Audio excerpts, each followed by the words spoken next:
आज আমি CC 04 pedagogy across কারিকুলামের 7th ইউনিটটা আলোচনা করব।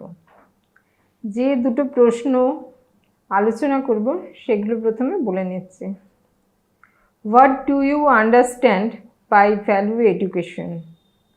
What has NCF 2005 has said about it in the document? How can value education be incorporated in pedagogy across curriculum? এটি হলো প্রথম প্রশ্ন। প্রথম প্রশ্নের প্রথম পার্টটা হলো মূল্যবোধ শিক্ষা বলতে কি বোঝায়। মূল্যবোধ শিক্ষা বিষয়টাকে বুঝতে গেলে আমাদের প্রথম বুঝতে হবে মূল্যবোধ কি। সাধারণভাবে কোনো কিছুর মূল্য থাকা মানে সেটির কিছু যোগ্যতা আছে বা গুণমান সম্পন্ন হওয়া বোঝায়। গতানুগতিকভাবে মূল্য শব্দটি কোনো বস্তু ক্রয় করলে তার বিনিময় মূল্য বা টাকা বোঝায়, কিন্তু বর্তমানে ব্যাপক অর্থে মূল্য হলো কোনো বস্তু কোনো ব্যক্তি বা গোষ্ঠীর কাছে কতটা গুরুত্বের তা বোঝায়। এই বস্তুর মূল্য আপেক্ষিকতা এই বস্তুর মূল্যের আপেক্ষিকতা চিন্তা বা ধারণা মূল্যের ক্ষেত্রেও ঘটতে পারে। মূল্যবোধে মূল্যকে আমরা ব্যাপক অর্থে বুঝে থাকি। মূল্যবোধের মানে সামাজিক ন্যায় নীতি, শুভ ও মঙ্গল এসব বিষয় ধারণা। এটি আমরা বাংলা একাডেমির বিদ্যার্থী অভিধানে পেয়ে থাকি।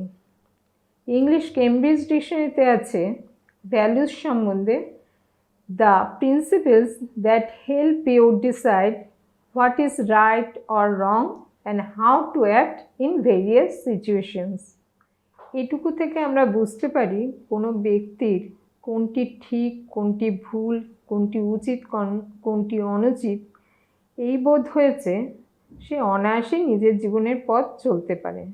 সাফল্য তাকে আপ্লুত করবে না, বিফলতাও তাকে হতাশ করবে না। সুতরাং মূল্যবোধ শিক্ষা জরুরি। সমাজ পরিবেশেই এই মূল্যবোধ তৈরি হয়, কারণ সামাজিক রীতি ও বিধি হলো মূল্য। সমাজ ছাড়া মূল্যবোধের কোনো অস্তিত্ব নেই।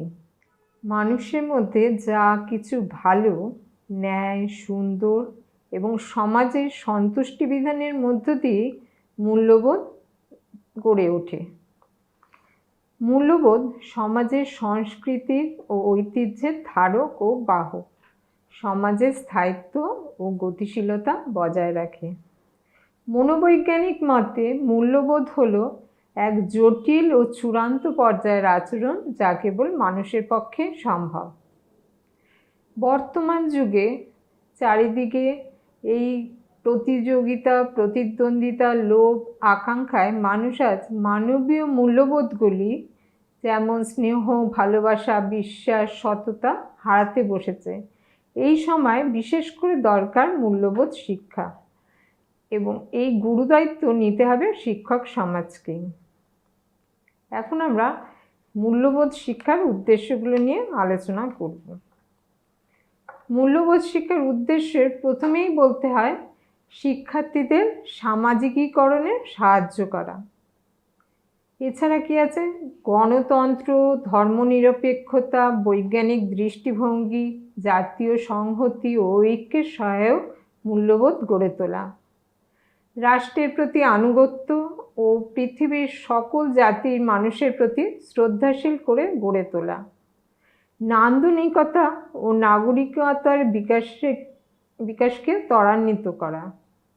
রাষ্ট্রের জাতীয় সংহতি ও ঐতিহ্য এবং কৃষ্টির প্রতি শ্রদ্ধাশীল করে গড়ে তোলা।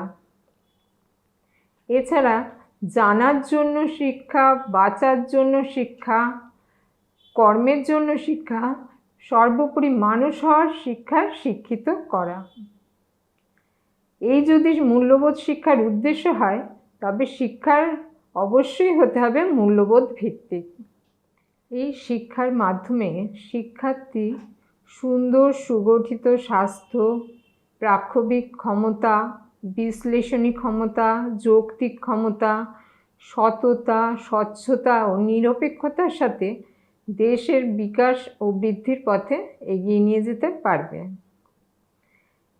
তাকে এমন শিক্ষায় সমৃদ্ধ করতে হবে সে যেন অবাঞ্ছিত কামনা বাসনাকে প্রকাশ না ঘটিয়ে তার একটা মার্জিত রূপ দিতে পারে। সে যেন স্বেচ্ছাচারী না হয়ে ওঠে, মূল্যবোধ ভর করে সে গোষ্ঠীবদ্ধভাবে পারস্পরিক ভাব বিনিময়, ভালোবাসা ও সহযোগিতার মধ্যে দিয়ে নিজের জীবন গড়ে নিতে পারে। এবার আমাদের দ্বিতীয় প্রশ্ন, এনসিএফ 2005 এই মূল্যবোধ প্রসঙ্গে কি বলেছে? এনসিএফ 2005-এর নথিতে এই প্রসঙ্গে কি বলা আছে? এনসিএফ 2005-এর মূল ঝোঁকটাই মূল্যবোধ শিক্ষার দিকে বলতে পারি। শুরুতেই রবীন্দ্রনাথ কি বলেছিলেন তা স্মরণ করা হয়েছে, আমি উদ্ধৃত করছি। Tagore says, we achieve our greatest happiness when we realize ourselves through others. অর্থাৎ আমরা আমাদের পরম সুখ অর্জন করি যখন আমরা অন্য মানুষদের মধ্যে নিজেদের উপলব্ধি করতে পারি। ইউরোপীয় ব্যক্তি স্বাতন্ত্র্যের ধারণার ঠিক উল্টো পিঠে দাঁড়িয়ে আছে রবীন্দ্রনাথের এই উক্তি। আমাদের অভিভাবক রবীন্দ্রনাথ বলছেন, সুখ অর্জন করতে গেলে নিজের সত্তাকে সমাজের মধ্যে ছড়িয়ে দিতে হবে। নিজের সত্তাকে অন্যের সত্তার মধ্যে খুঁজতে গেলে সর্বপ্রথম দরকার সামাজিকীকরণ। মূল্যবোধের শিক্ষা সেই সামাজিকীকরণের কাজটাই করে। এনসিএফ 2005-এ খুব স্পষ্ট করে আমাদের সমাজ, অর্থনীতি ও শিক্ষার ছবিটি তুলে ধরেছে। বলা হচ্ছে আমাদের সমাজ নানা সংস্কৃতির মিলনস্থল। নিশ্চয়ই মনে পড়বে, নানা ভাষা, নানা মত, নানা পরিধান, বিবিধের মাঝে দেখো মিলনমহান। আমাদের অর্থনীতি প্রসঙ্গে বলা হচ্ছে আমাদের অর্থনীতি প্রতিযোগিতামূলক। আর শিক্ষার প্রসঙ্গে বলা হচ্ছে আমাদের শিক্ষা রয়ে গেছে বস্তুগত সাফল্যের হাতিয়ার হিসেবে, রয়ে গেছে সমাজ বিচ্ছিন্ন বিষয় হিসেবে। এখানে বিদ্যালয়গুলিতে সৃজনশীলতাকে নিরুৎসাহ করে, চিন্তা করার ক্ষমতাকেও উৎসাহ দেয় না, ফলে অন্তর্দৃষ্টিও তৈরি হয় না। আর যাই হোক, এহেন ব্যবস্থায় মূল্যবোধ শিক্ষা হতে পারে না। এই নথিতে এনসিএফ 2000-এর প্রসঙ্গ উল্লেখ করে পাঠের বোঝার কথাও বলা হয়েছে। আমরা ভেবেছি তথ্য ও জ্ঞান একই, তাই এই তথ্য বিস্ফোরণের যুগে যত পেরেছি তথ্য শিক্ষার্থীদের মাথায় ঢুকিয়ে দিতে চেয়েছি। তার ফল কি হয়েছে না, পাঠের বোঝা বেড়েছে, জ্ঞান বাড়েনি, সামাজিকীকরণ হয়নি, কেবল তোতা কাহিনী হয়েছে। এই পাঠ্য বই নির্ভরতা মূল্যবোধ শিক্ষার প্রয়োজনীয়তা থেকে মুখ ফিরিয়ে রাখে। অথচ মহাত্মা গান্ধী বলেছিলেন, শিক্ষার মাধ্যমে জাতির চেতনা জেগে উঠবে। মূল্যবোধ শিক্ষায় যদি না হলো, তাহলে জাতির চেতনা জেগে উঠবে কি করে? এনসিএফ ফর স্কুল এডুকেশন 1988-এ সুপারিশ অনুযায়ী পাঠ্যসূচি ও পাঠ্যপুস্তক হলো। সেখানে শিক্ষার্থীর সামর্থ্য এবং মূল্যবোধ শিক্ষার কথা থাকলেও দেখা গেল পাঠ্যক্রম দ্রুত ভারী হয়ে গেছে। তার ফলে শিক্ষার্থীদের দৈহিক ও মানসিক চাপ বাড়তে থাকে। এ বিষয়ে পদক্ষেপ নেওয়া হলো, কিন্তু পাঠ্যের চাপ আর পরীক্ষার অত্যাচার কমল না। শিক্ষার পথপ্রদর্শক নীতি তো তা হওয়া উচিত নয়। তাহলে শিক্ষার পথপ্রদর্শক নীতি কি হওয়া উচিত, এই আলোচনা করতে গিয়ে এনসিএফ 2005-এ অবধারিতভাবে এসে গেছে মূল্যবোধ শিক্ষার কথা। এনসিএফ 2005 মূল্যবোধ শিক্ষার কথা বলতে গিয়ে শিক্ষাকে সামাজিক পরিপ্রেক্ষিতে আলোচনা করেছেন। বলা হয়েছে শিক্ষা সমাজেরই অঙ্গ, সমাজকে বাদ দিয়ে শিক্ষা হয় না। ভারতীয় সমাজের বিশেষ কিছু বৈশিষ্ট্য নির্দেশ করা হয়েছে। সমাজে আছে জাতপাতের শ্রেণী সোপান, অর্থভিত্তিক সামাজিক পদমর্যাদা, লিঙ্গভিত্তিক সম্পর্কের জটিলতা, সংস্কৃতির বৈচিত্র্য, অসম অর্থনৈতিক বিকাশ। এর সঙ্গে আরও আছে বিশ্বায়ন ও বাজারি অর্থনীতির প্রভাব। এছাড়া বলা হয়েছে বেসরকারি স্কুলের মান যখন সরকারি স্কুলের মান থেকে ভালো বলা হচ্ছে, তখন সেটি কেবল পরীক্ষার ফলাফলের ওপর বিচার করেই বলা হচ্ছে। ভারতীয় সংস্কৃতির বৈশিষ্ট্য ইথসকে ধর্তব্যের মধ্যে আনা হচ্ছে না। এছাড়াও ভারতীয় অর্থনীতিতে বেসরকারি উদ্যোগ দ্রুত বাড়ছে, একটা বিকল্প শিক্ষা ব্যবস্থা তৈরি হওয়ার ঝোঁক দেখা যাচ্ছে, আর সরকারি বরাদ্দ প্রয়োজনের তুলনায় এখনও যথেষ্ট নয় বলেই মনে হচ্ছে। এই সব কিছু মাথায় রেখে আমরা যদি নিজেদের প্রশ্ন করি যে শিক্ষা ব্যবস্থার উদ্দেশ্য কী, তাহলে দেখব উদ্দেশ্য অবশ্যই সুনাগরিক ও বিবেকসম্পন্ন যুক্তিবাদী মানুষ তৈরি করা, সমাজের গ্রহণীয় আদর্শগুলো ও নীতিগুলোর সঙ্গে শিক্ষাকে যুক্ত করা, এছাড়া আত্মনির্ভরতার শিক্ষা আর সৃজনশীলতার শিক্ষা তো আছেই। এই যদি উদ্দেশ্য হয়, তাহলে মূল্যবোধের কী শিক্ষা আমাদের দিতে হবে তা আমাদের নিজেদের কাছে স্পষ্ট হয়ে যায়। এবার আমি 3 নম্বর প্রশ্নটি আলোচনা করব, মানে 1 নম্বরেরই থার্ড পার্টটা। সেখানে জানতে চাওয়া হচ্ছে পাঠ্যক্রমের শিক্ষণ বিজ্ঞানে মূল্যবোধ শিক্ষাকে কিভাবে অন্তর্ভুক্ত করা যায়। মূল্যবোধ শিক্ষা কোনো একটি নির্দিষ্ট বিষয় নয় যে সেই সম্পর্কে বক্তৃতা দান বা শিক্ষাকর্মের সঙ্গে যুক্ত করলে মূল্যবোধ শিক্ষার্থীদের মধ্যে জেগে উঠবে। শিক্ষকের আচরণ, ব্যক্তিত্ব, বিদ্যালয়ের বিভিন্ন কর্মকাণ্ড এবং সর্বোপরি শিক্ষক মণ্ডলীর সজাগ দৃষ্টি ও প্রয়াসই শিক্ষার্থীদের মধ্যে মূল্যবোধ জাগাতে পারে। প্রথমেই আমাদের দরকার উপযুক্ত পাঠ্যক্রম নির্বাচন করা। মূল্যবোধ শিক্ষা দিতে গেলে পাঠ্যক্রমকে অবশ্যই হতে হবে গণতন্ত্রের প্রতি দায়বদ্ধ, অর্থাৎ সাম্য, স্বাধীনতা, সুবিচার, ধর্মনিরপেক্ষতা, নাগরিকের অধিকার, আত্মসচেতনতা বোধ জাগিয়ে তুলতে হবে। আর এই কাজটি করতে হবে পাঠ্যক্রমের মধ্যে থেকে শিক্ষার্থীদের বোধ বুদ্ধিকে কাজে লাগিয়ে। তাই পাঠ্যক্রমকে এমন হতে হবে যেন শ্রেণী শিক্ষণে শিক্ষার্থী তার অভিজ্ঞতাকে কাজে লাগাতে পারে, আলাপ আলোচনার পরিসর থাকে, আর বিতর্কের মধ্যে দিয়ে যেন মতামত গড়ে ওঠে। আমাদের ভালো লাগে NCF 2005-এর মূল ঝোঁক শিক্ষার্থীর অভিজ্ঞতাকে কাজে লাগিয়ে শ্রেণী শিক্ষণে এগিয়ে নিয়ে যাওয়ার দিকে। এই এগিয়ে নিয়ে যাওয়ার দিকে প্রথমে করতে হবে কংক্রিট থেকে অ্যাবস্ট্রাক্ট আর নোন থেকে আননোনের দিকে। এবার বলি বিদ্যালয়ের বিভিন্ন কর্মকাণ্ড যেগুলির মাধ্যমে শিক্ষার্থীদের মূল্যবোধ জাগানো যাবে। প্রথমেই বলা যায় প্রত্যেক দিন ক্লাস শুরুর পূর্বে শিক্ষক এবং শিক্ষার্থীরা মিলে নিষ্ঠাভাবে প্রার্থনা করবে এবং প্রার্থনা শেষে সেদিনকার গুরুত্বপূর্ণ সংবাদ পাঠ করবে এবং মহাপুরুষদের বাণী পাঠ করবে। এর মধ্যে দিয়ে নাগরিকতা ও নৈতিক বোধের বিকাশ ঘটবে। এরপর বিদ্যালয়ের উদ্যোগে স্বাস্থ্য ও পরিচ্ছন্নতা কর্মসূচি নেওয়া যেতে পারে।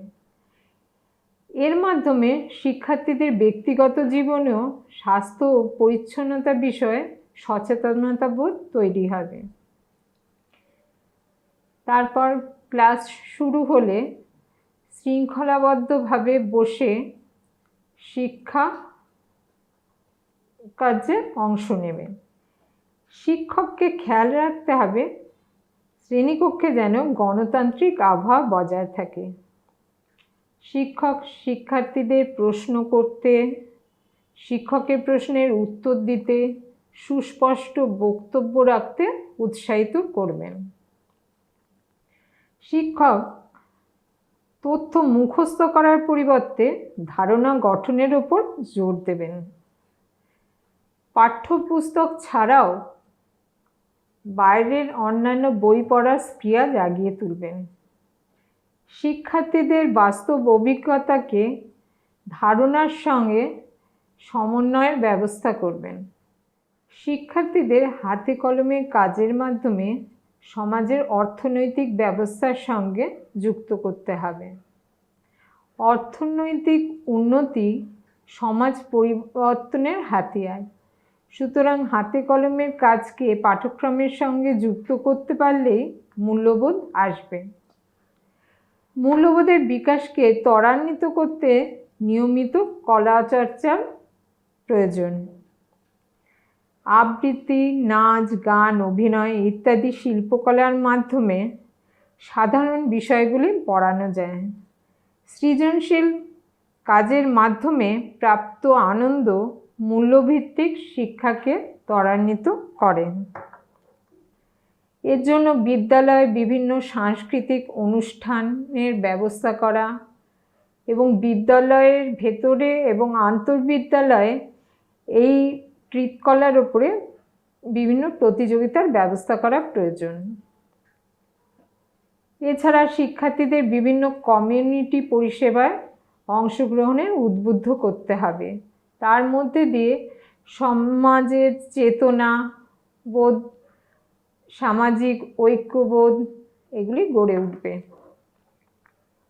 নান্দনিক মূল্যযুক্ত ও ঐতিহ্যপূর্ণ স্থানে ভ্রমণ মূল্যবোধ শিক্ষার আবশ্যিক অঙ্গ। এর মাধ্যমে মূল্যবোধ গড়ে ওঠে।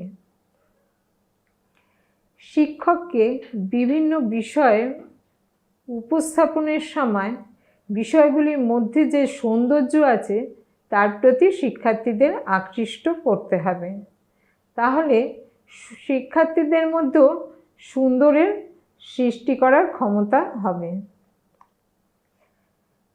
ইতিহাস, ভূগোল, শিল্পকলার মধ্যে দিয়ে নৈতিক বিকাশ ত্বরান্বিত হবে। এছাড়াও আমাদের বিভিন্ন শিক্ষাবিদ নৈতিক বিকাশের জন্য কিছু কর্মসূচির উল্লেখ করেছেন। সেই কর্মসূচিগুলো বিদ্যালয়ে অনুশীলনের ব্যবস্থা করতে হবে। শিক্ষার্থীদের বিভিন্ন আচরণের মধ্যে যাতে সামঞ্জস্য থাকে তাও শিক্ষক দেখবেন। সবশেষে বলতে হয় মূল্যবোধ শিক্ষার বাধা ধরা কোনো পদ্ধতি নেই। শিক্ষকের নিজস্ব পদ্ধতি এখানে অধিক ফলদায়ক। আমাদের সেকেন্ড কোশ্চেনটা ছিল, what are the different ways and means of integrating performing arts with the other contents of learning in pedagogy across curriculum? Give examples to show the efficacy of such integration. অর্থাৎ শিক্ষা বিজ্ঞানে বিভিন্ন পাঠ্য বিষয়ের সঙ্গে কিভাবে কৃতকলা শিল্পকে সমন্বিত করা যায়, এমন সমন্বয়ের কার্যকারিতা কতটুকু তা উদাহরণ দিয়ে বুঝিয়ে দিন।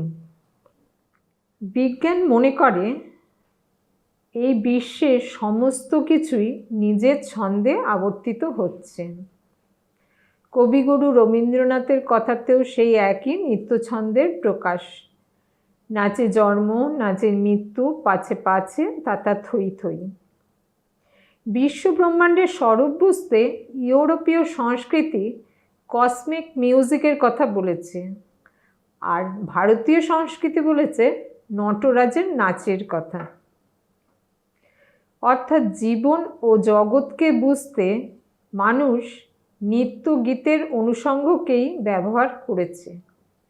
শিশুর শিক্ষাকে নৃত্যগীতের অনুষঙ্গেই পরিপূর্ণতা দিতে হবে। কৃতকলা শিল্প বা পারফর্মিং আর্টস বলতে আমরা নাচ, গান, অঙ্কন, আবৃত্তি, নাটক, মূকাভিনয় ইত্যাদি বুঝি। পারফর্মিং আর্টস বা কৃতকলা শিল্প হলো একটি শিল্পের রূপ যেখানে শিল্পীরা কণ্ঠস্বর ও শারীরিক গতিবিধির মাধ্যমে কোনো বিষয়বস্তুকে অন্যের সামনে তুলে ধরেন এবং মূল্যবোধের সঞ্চার করেন। এই কৃতকলা শিল্প একটি জাতির সামগ্রিক পরিচয়। তাই প্রত্নতত্ত্ববিদগণ যখন বিলুপ্ত কোনো সভ্যতার পরিচয় পেতে চায় তখন এই কৃতকলা শিল্পের উপরই আলোকপাত করেন। সমন্বয়ন বলতে বোঝায় একের মধ্যে অনেকের সমাগম। সাধারণ পাঠ্যক্রমের সঙ্গে কৃতকলার সমন্বয়ন আবশ্যক। এবার আমি কৃতকলা শিল্পের উদ্দেশ্যগুলি বলছি। কৃতকলা শিল্প সমন্বিত শিক্ষার্থীকে সমাজের সঙ্গে যুক্ত করে। এই কৃতকলার মাধ্যমে শিক্ষার্থীদের সৃজনশীলতার পরিচয় প্রকাশ পায়। সহযোগিতা, সহমর্মিতা ইত্যাদি সামাজিক গুণাবলীর বিকাশ সাধন হয়। কৃতকলা শিল্পের মাধ্যমে বিভিন্ন প্রকার শৃঙ্খলা, নিয়মানুবর্তিতার শিক্ষা দেওয়া যায়। সভ্যতার বিকাশে কৃতকলা শিল্পের গুরুত্ব বোঝা যায়। শিল্পকলার সঙ্গে যুক্ত কর্মকে ভবিষ্যতে পেশা হিসেবে নির্বাচন করা যায়। শ্রমের প্রতি মর্যাদা এবং কাজ সম্পর্কে স্বচ্ছ ধারণা হয়। পাঠে আগ্রহী হয়, শিল্প সম্পর্কে কৌতূহল জাগে, আর সর্বোপরি শিক্ষার্থীদের কৃতকলা কর্মগুলি বাস্তব অভিজ্ঞতার সঙ্গে সংযোগ ঘটানো।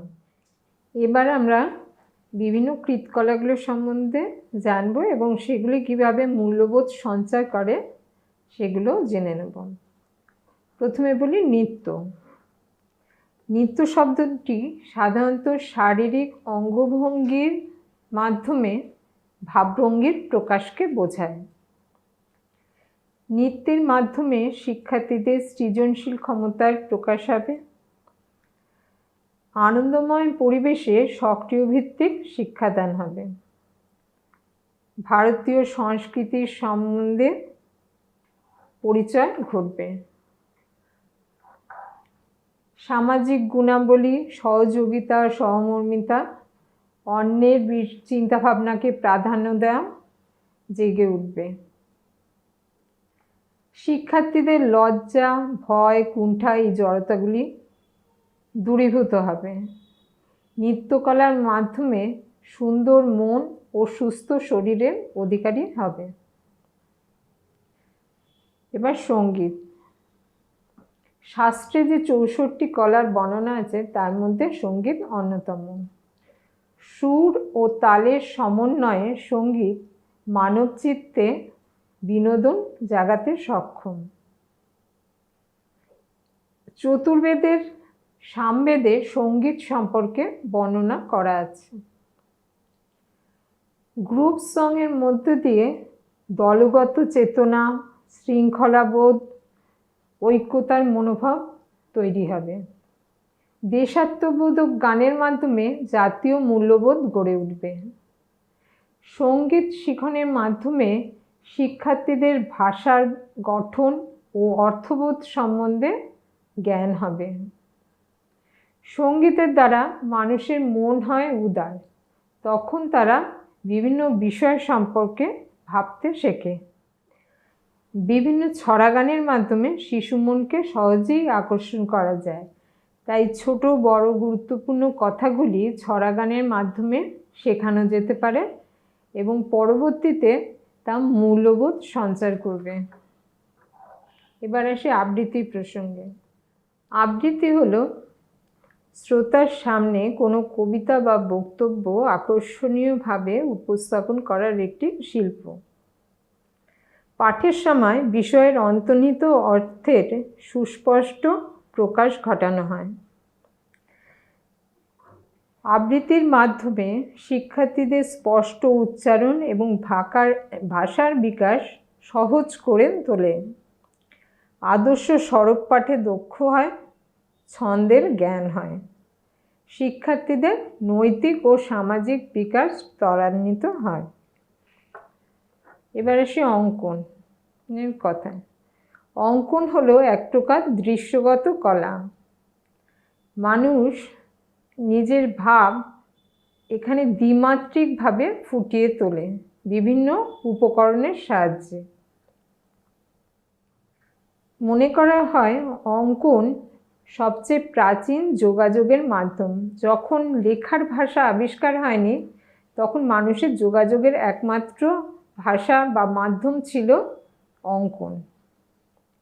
অঙ্কনের মাধ্যমে বৌদ্ধিক বিকাশের পাশাপাশি বাস্তব সমৃদ্ধ কল্পনার মূল্যবোধ জাগ্রত হয়, সৃজনশীল মনের অধিকারী হয়, পর্যবেক্ষণ ক্ষমতার বিকাশ হয়, স্বাধীন মানসিকতার বিকাশে সহায়তা করে।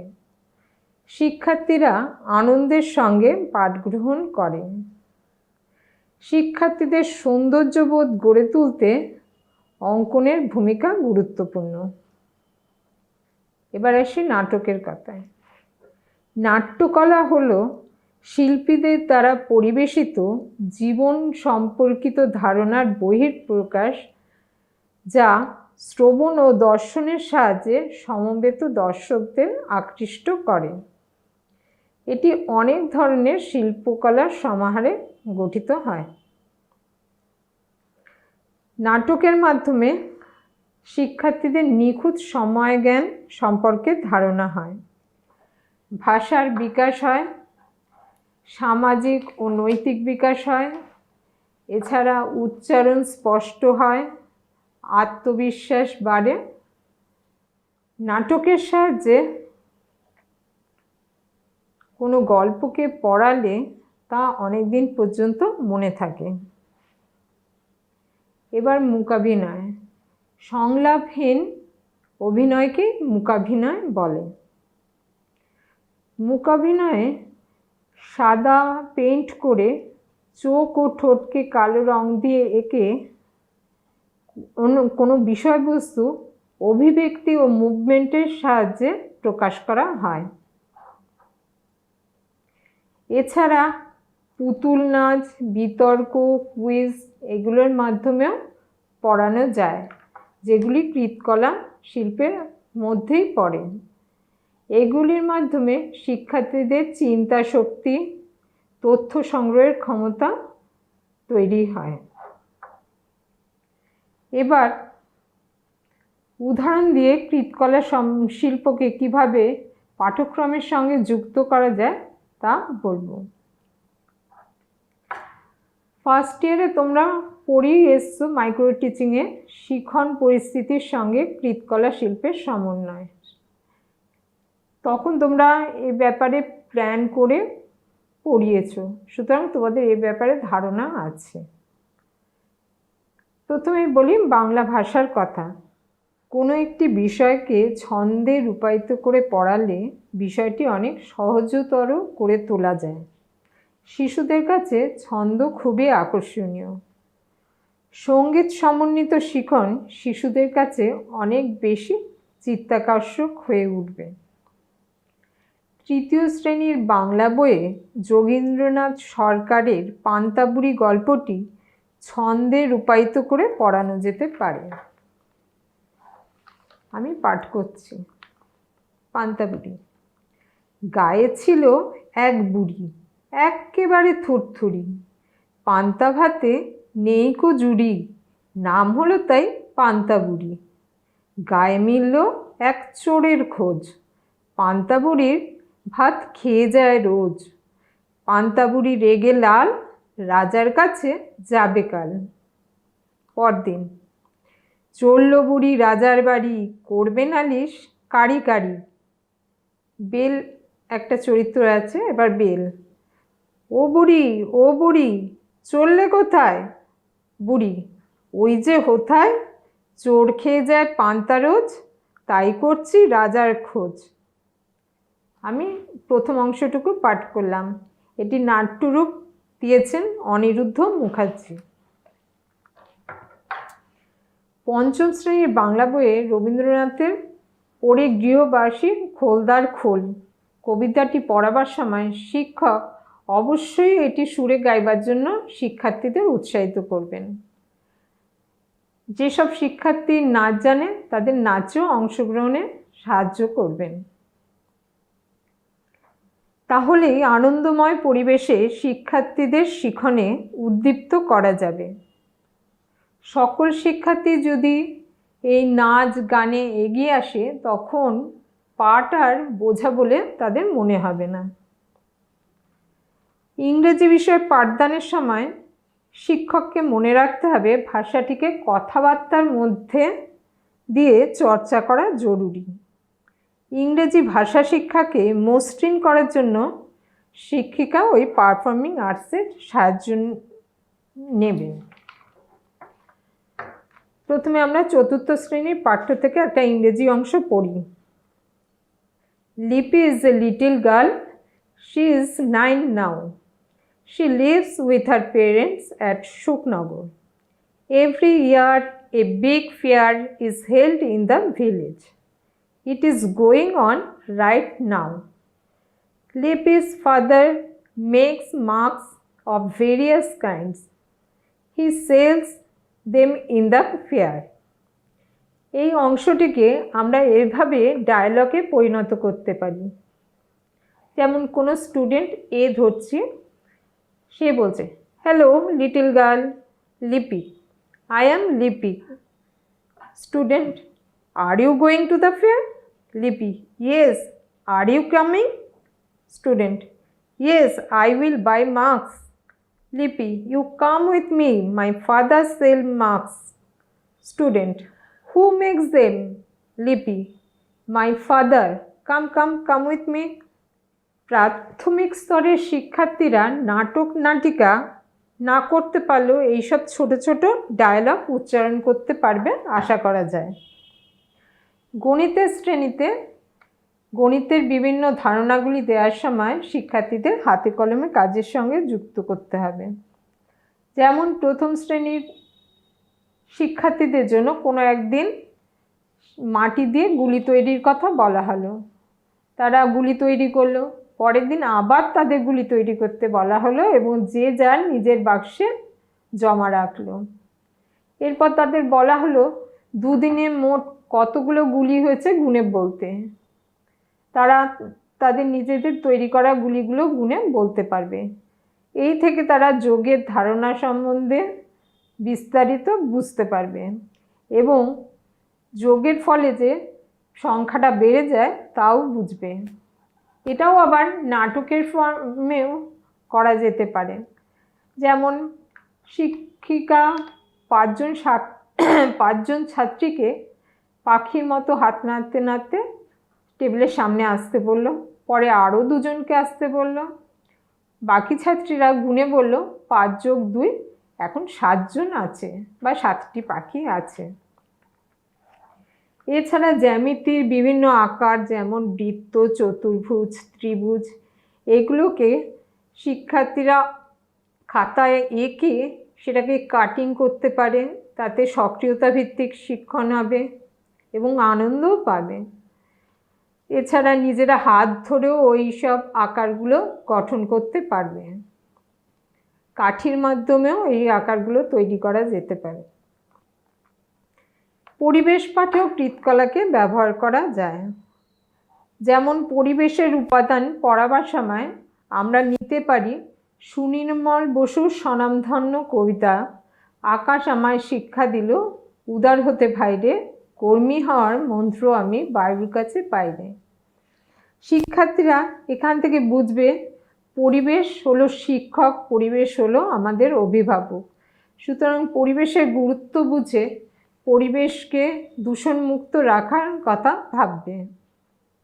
এছাড়া বিভিন্ন ফল সবজি চেনাবার সময় মাটি দিয়ে তৈরি করে রং করার কথাও বলা যেতে পারে। ইতিহাসের ছোট ছোট চরিত্রগুলিকে নাটকের মাধ্যমে অথবা স্কিটের মাধ্যমে ফুটিয়ে তোলা যেতে পারে। তাহলে কিন্তু শিক্ষার্থীদের মধ্যে উৎসাহের জোয়ার বয়ে যাবে। এছাড়া বিভিন্ন বিষয় পাঠে বিতর্ক কুইজের ব্যবস্থা করলে পাঠে পড়া অনেক আকর্ষণীয় হবে। এভাবেই পারফর্মিং আর্টসকে পাঠ্যের সঙ্গে যুক্ত করতে হবে। আমরা আজকে যা পড়লাম তার থেকে আমরা এই সিদ্ধান্তে আসতে পারি, মানুষের সুকুমার বৃত্তির বিকাশ যেসব বিষয়ের উপর নির্ভর করে তা ছোটবেলা থেকে কতটা চর্চা হয়েছে তা গুরুত্বপূর্ণ। এই বিষয়গুলি শিক্ষা ব্যবস্থার সঙ্গে যুক্ত না করতে পারলে কর্মী উৎপাদন হবে ঠিকই, কিন্তু অন্তর্নিহিত সম্ভাবনাগুলো সুপ্ত অবস্থায় থেকে যাবে। মানুষের মস্তিষ্ক ফাঁকা থাকতে পারে না, সেই জায়গায় অবাঞ্ছিত ধারণা চাষাবাদ শুরু করবে, এটাই নিয়ম। এর থেকে উত্তরণের পথ কিছু সংক্ষিপ্ত নয়। আমাদের শিক্ষা ব্যবস্থার ত্রুটি আমরা কিছুতেই বুঝে উঠতে পারছি না, বরং যখন যে সমস্যা আসে তাৎক্ষণিকভাবে তা সমাধানের প্রলেপ দেওয়ার চেষ্টা করা হচ্ছে। আমাদের শিক্ষা ব্যবস্থা শিশুদের বিকাশের জন্য সহায়ক নয়। শিক্ষা ব্যবস্থার সাথে পরিবার ও সমাজের কোনো ধরনের যোগসূত্র না থাকায় তা হয়ে পড়ছে বিচ্ছিন্ন। এই বিষয়গুলি স্বীকার করে নিলেই তবে আমরা পদক্ষেপ শুরু করতে পারব, নয়তো যে সংকট ও হাহাকার চারিদিকে তা বাড়তেই থাকবে। তোমরা এই অধ্যায়টি ভালো করে পড়বে এবং বাড়িতে এই দুটি প্রশ্নের উত্তর তৈরি করবে। প্রথম প্রশ্ন, প্রাথমিক স্তরে মূল্যবোধ শিক্ষার গুরুত্ব আলোচনা করুন। প্রাথমিক স্তরের পাঠ্যক্রমে মূল্যবোধ শিক্ষার অন্তর্ভুক্তকরণের সপক্ষে সুচিন্তিত মতামত দিন। প্রথম অংশের জন্য 10 নম্বর ও দ্বিতীয় অংশের জন্য 6 নম্বর বরাদ্দ করা হয়েছে। দ্বিতীয় প্রশ্ন, মূল্যবোধ শিক্ষায় পারফর্মিং আর্টসের গুরুত্ব আলোচনা করুন। পারফর্মিং আর্টস কিভাবে অন্তর্ভুক্তিমূলক শিক্ষায় সহায়তা করে তা আলোচনা করুন। এটি দুটি অংশের জন্য 8+8 নির্ধারণ করা হয়েছে।